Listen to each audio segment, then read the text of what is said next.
to them, and I was just talking to Erica Meyer, who's one of the people who I credit. She was on the corners hawking hot dogs. And I happened to go by on the way to a store, and there was Erica and Compassion Over Killing out. It was hot dog week, and they were giving out vegan hot dogs in front of a regular hot dog stand to try to encourage people to not eat meat. And I'm running by with my camera crew because, you know, you can never park in front of your story when you're downtown. And there they were, and I thought, huh.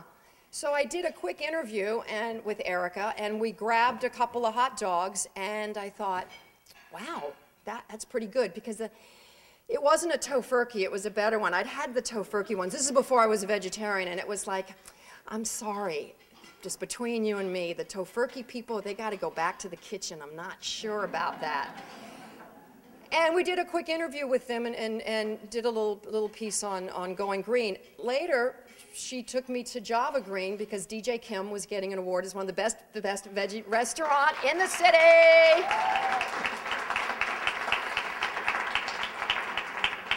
And the place is Grand Central Station. Have you tried to get a sandwich there at lunchtime? It is stunning. It's unbelievable. Half the world is in Java Green between 11 and 2 every day. And DJ was nice enough he made a couple of sandwiches for my crew and I, and we were heading back, driving, and I have a Volkswagen Beetle stick shift. I don't know why, I think I was feeling kind of manly and said, no, not an automatic, give me a stick shift in this town. And I opened up the sandwich, and it was the bulgogi. And I thought, well, let me see what this is. And I took a bite, and I almost flipped my car. This was the most, who's had the bulgogi at Java Green? Is that a slice of heaven or what? Oh my, I'm giving out bulgogi sandwiches for Christmas. It's like, here's your Christmas present, eat it now. It is like brisket with Korean barbecue, and it on a focaccia. It is with lettuce, little tomato. Oh my God. I got to work, and it was such a revelation to me that I didn't eat the other half.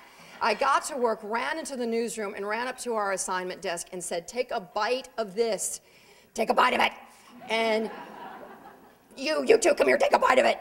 And, oh yeah, and there's pizza. I mean, you know, it's like a piranha attack. In our newsroom, you throw pizza out in the middle of the room. So, you know, because we have no problem eating off each other's sandwiches. They ate it, and they said, wow, that's good. And I said, that's not meat. That's not meat. Look at that, it's not meat.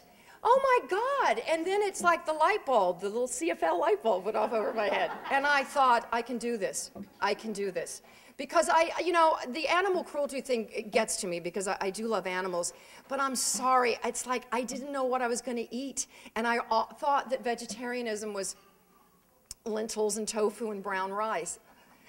Ooh, I'm sorry, ooh. You know, I know you can do fabulous things with that, but I didn't know anything about that. And I thought, oh my God, I'll be wandering the street with just a bottle of Pinot Noir. You know, I'll be living off of that. This opened my eyes. I immediately went and started doing research on mock meats, and I discovered there's something called, I was calling it Satan. They eat Satan. Oh my God. It was amazing. And that's how I think you gotta go about this. I think the way to the American consumer's heart is through their stomach. And I think the way that you start to convert people or introduce people to vegetarianism is not to beat them over the head with the animal cruelty thing, which is what I have been doing. And which is why I'm here today, because no one wants me. Like, can we just have our turkey without Rieger sitting there making us feel bad and talking about, you know, battery cages? And it's interesting. I had a party this summer, and I had a ton of people, 75 people. And I had a vegan caterer cater it. And then I supplemented some of the stuff she had with the Whole Foods General Chow's chicken, vegan chicken. My guest cleaned me out. None of them were vegetarians. Cleaned me out. Well, she did do buffalo chicken wing tofu. there was a lot of that left over. There's always one little mistake. I thought, we need to rethink that one. But everything else they cleaned out. And then the next day, my friend Kathy told me that her husband Dennis got up first thing in the morning, ran to Whole Foods, bought pounds of this stuff, of this vegan General Chow's. And they're Italian. Not that Italian, but you know, they're Italian. They grill a lot. And he does Sunday dinner with all his kids, and he served them vegan General Chow's. It was amazing. People kept coming to me saying, is this chicken? And I said, no, it's that mock meat chicken. It's amazing, isn't it? This isn't chicken? No, it's, see, you don't, it tastes good too. What is it? It's textured vegetable protein, which is good for you. You know, it's good for you. Terry's, I then discovered Terry's up here in Rockville. An Asian guy who brings in, you know, thank God for the Hindus and the Buddhists. I mean, they've been figuring this thing out, you know, thousands of years ago. He brings in amazing mock meats, and someone said, you really need to go see Terry's. I felt like I was doing a drug deal. You call Terry, yeah. He's back in some warehouse district, and you kind of go back there, and it's this kind of creepy little shop with a lot of freezers, and you, alrighty, you wonder if you're gonna get arrested on your way out. He had great faux Canadian bacon. Oh my God. So I could have a faux Eggs Benedict.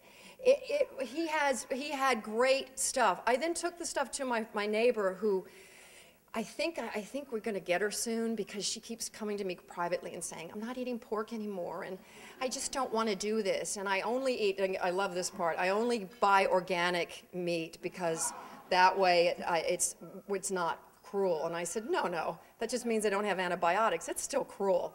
And cage-free doesn't mean cruelty-free. It doesn't? No. Stop eating meat. Stop it. And I gave her the chicken. And I said, she's a big cook. And I said, do something with this. And she made chicken marsala. She called me and said, my family went crazy. They just ate it all up. It's like, see, this can happen. You can do this. I make a vegan banana bread and with chocolate chips. And vegan chocolate chips. And I took it to the newsroom because I was so excited. I got it off someone's website. And I take it to the newsroom and I said, taste this. This is vegan banana bread. There's no animal, there's no eggs, there's no butter. It's vegan. There's no milk even in the chocolate chips. Taste it. And people loved it. I made it a couple of times, brought it in. Here's more of my vegan banana bread, chocolate chip banana bread. Finally, two people came up to me separately and said, you know, you don't need to say it's vegan. And I said, why not? Well, you know, why don't you just say it's banana bread? Why say it's vegan? And I said, because I want to educate people, because they might think vegan is creepy, and I want them to see that it tastes just like anything else, and without having the animal products in it. Well, I think vegan can be kind of off-putting. I wouldn't really tell them it's vegan. And I said, okay, what if I called it Al-Qaeda banana bread? Would that make you feel better? How about sexual predator banana bread? Are you happy with that? Would you eat it then? What is up with that? It's like, it's vegan. What is up with that? But then Dominique just told me that, see, I'm learning, because you kind of come at people with a cudgel when you're new, and you want to like bash them over the head, and then drag them here, you know, bloody, and you know, and that's not really working. So Dominique just said, I just cook good food and I put it out and I don't describe it as anything. But I think the reason I want to is because I want to educate them. I want them to have that same aha moment that I had when I had the bulgogi sandwich. And I really feel like you have to kind of keep, you know, rubbing their face into the bulgogi. You know, you have to, and it's just my tactic. It sometimes works, maybe it doesn't.